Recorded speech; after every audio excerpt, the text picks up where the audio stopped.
कि विधानमंडल का जो सत्र 10 से 14 प्रारंभ है, ठीक दूसरे दिन 11 जुलाई को 11 बजे इस राज्य के हजारों हजार शिक्षक पहुंच रहे हैं सरकार को यह चेतावनी देने के लिए कि यदि राज्यकर्मी का दर्जा पूर्व से कार्यरत तो 4 लाख से भी अधिक शिक्षक हैं उनको नहीं दिया गया, तो हम शिक्षक प्रदर्शन करेंगे और लगातार जो 4 दिनों तक विधानमंडल की बैठकें चलेगी। जिन जिन क्षेत्र के शिक्षक आएंगे अपने क्षेत्रीय विधायकों और मंत्रियों के ही आवास पर डेरा डाल के रहेंगे।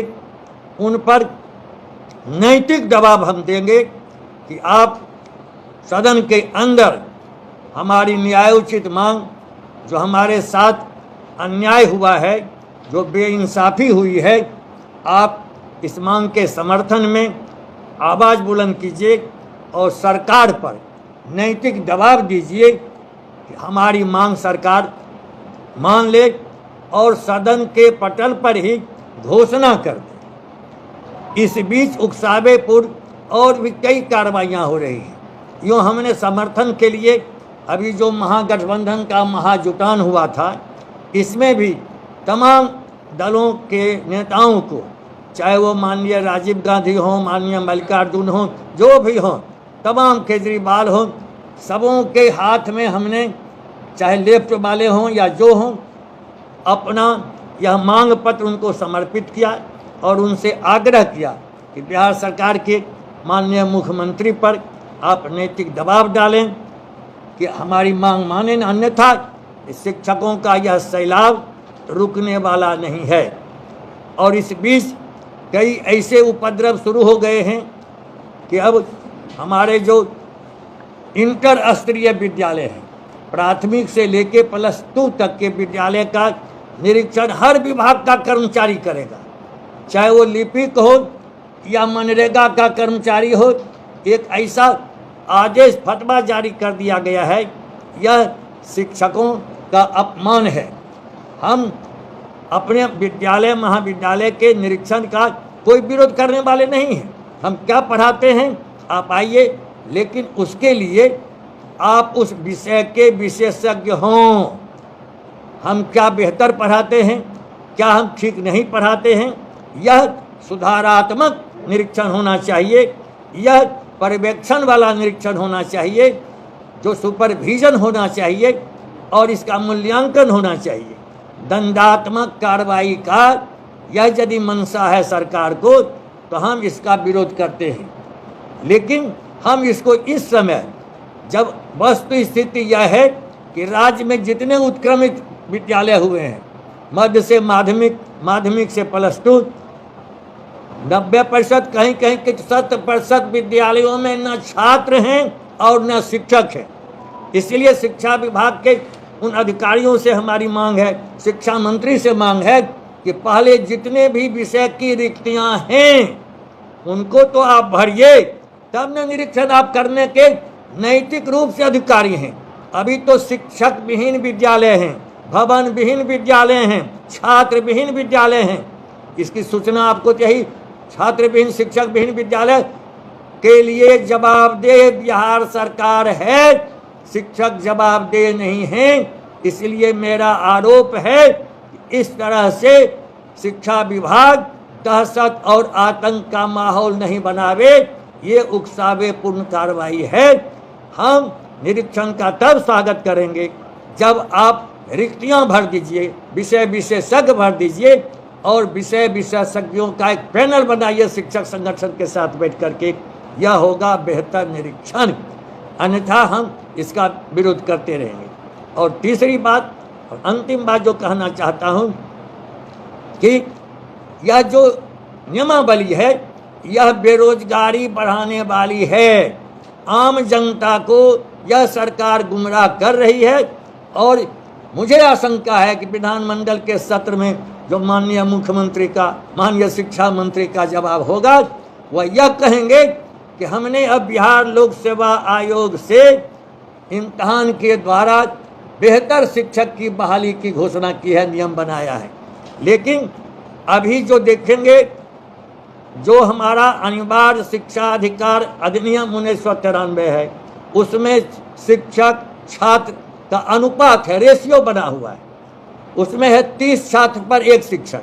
हिसाब लगा के देखिए तो इस राज्य में आज 5 लाख शिक्षकों के पद रिक्त हैं। आपने प्रशासनिक पद वर्ग से कितने पद स्वीकृत करवाए? 1,80,000। विज्ञापन कितने का दिया? 1,70,000। ये 10,000 पद कहाँ आपने छिपा लिया, कहाँ चुरा लिया?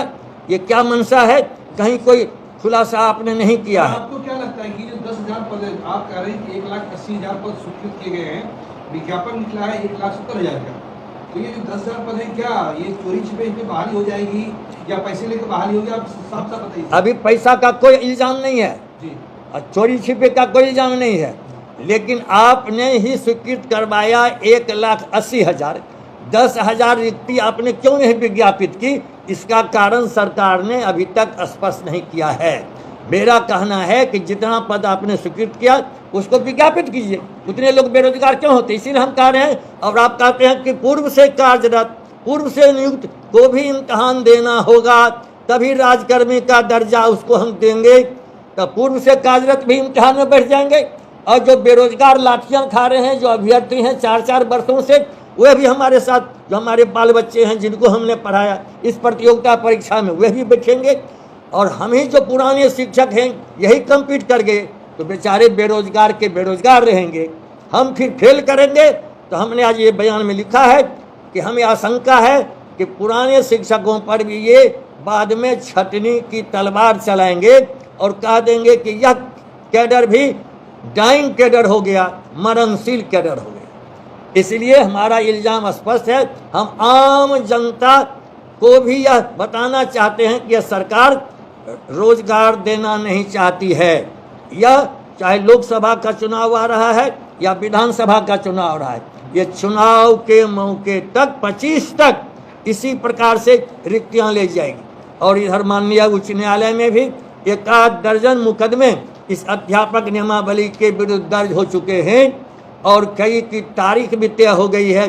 4 जुलाई से लेकर के ये सुनवाई की तारीख मुकर्रर है माननीय उच्च न्यायालय के द्वारा।